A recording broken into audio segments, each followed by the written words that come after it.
Have you ever stared at a pothole and wondered if it is developing a personality of its own? Because it's been there for so long, you might as well give it a name. Today, we're not just talking about potholes. We're driving straight into the heart of a problem that affects every single one of us here in the Philippines. The baffling, frustrating, and downright dangerous state of our roads. This isn't just about traffic, it's about where our money is going. Let's start with a little story. Picture this. A small, unassuming pothole appears on a busy street. At first, it's just an annoyance. A little bump weeks turn into months. The pothole gets deeper, wider, like it's training for something. Then, one glorious morning, a construction crew arrives. Hope shines bright. They put up a sign, dig around a bit, and then they disappear. For weeks, maybe they come back, pour some gravel and vanish again.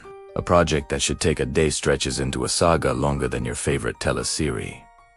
Sound familiar? This isn't a fictional drama. It's the reality for countless communities across our country. A simple pothole repair becomes a monument to inefficiency, holding daily life hostage. Why does a task that a small, dedicated team could finish in a few hours become a months-long ordeal? The answer, my friends, is often more complex than just poor planning. It's one thing to patch a hole poorly, but what happens when the entire road is a disaster from day one? We've all seen them. Brand new roads that start cracking and crumbling just months after the ribbon cutting ceremony. The asphalt is so thin, you can practically see the dirt underneath. It's like they baked a cake but forgot half the ingredients. You get a road that looks good for the photo op, but the first heavy rain washes it away, revealing the shoddy, low-quality work beneath. This isn't just bad craftsmanship. It's a calculated choice. Using substandard materials means someone, somewhere, is pocketing the difference. Every time your car hits a bump on a new road, you're feeling the real cost of that corruption. It's a bumpy ride, courtesy of shortcuts and skimped budgets. They build it to break, so they can get another contract to fix it. It's a brilliant business model, if your goal is to drain public funds, not to build a nation. And then we move from frustrating to downright terrifying. Let's talk about bridges.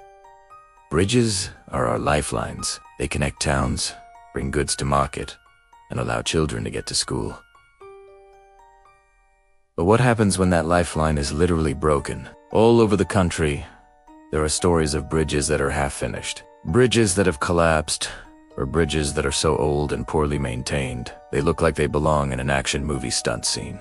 Imagine being a farmer who couldn't get his crops to the market because the only bridge out of town is impassable, or a student who has to risk their life crossing a makeshift bamboo bridge because the concrete one promised years ago is now just a collection of rusting steel bars and abandoned foundations. These aren't just infrastructure failures.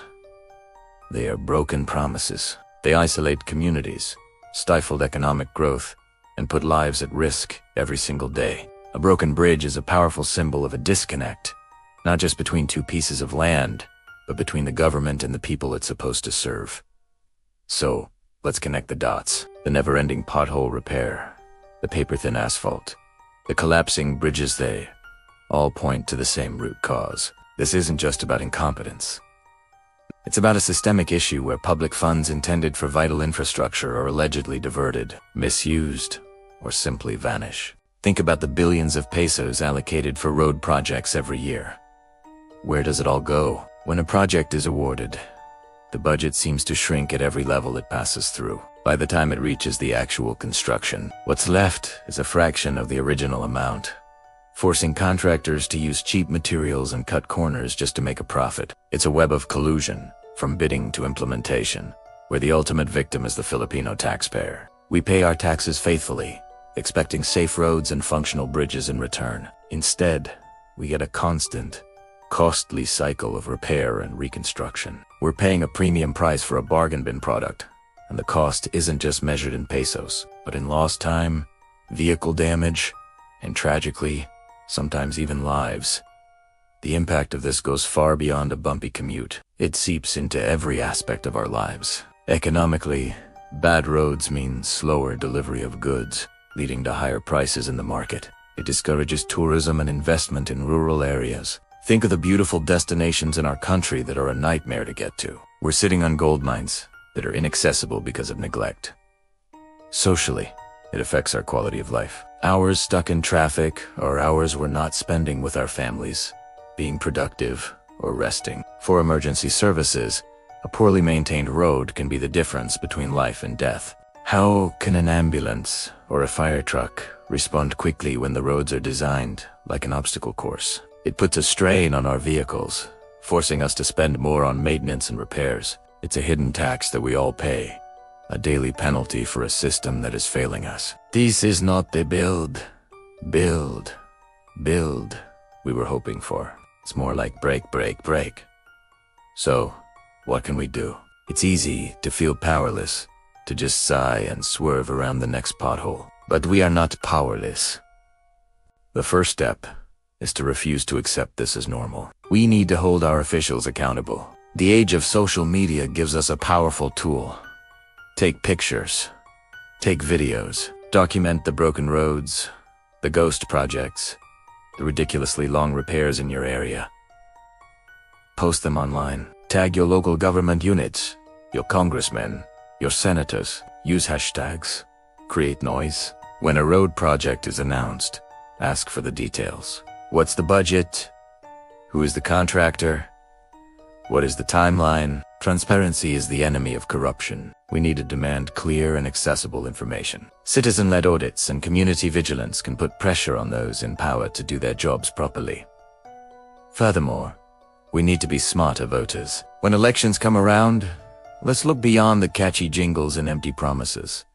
Let's look at their track records. What have they actually built? How have they managed public funds? Let's elect leaders who prioritize genuine public service over personal gain. Let's support organizations and journalists who courageously investigate and expose these anomalies. Change doesn't happen overnight, but it starts with a collective voice that says, enough is enough. We deserve better.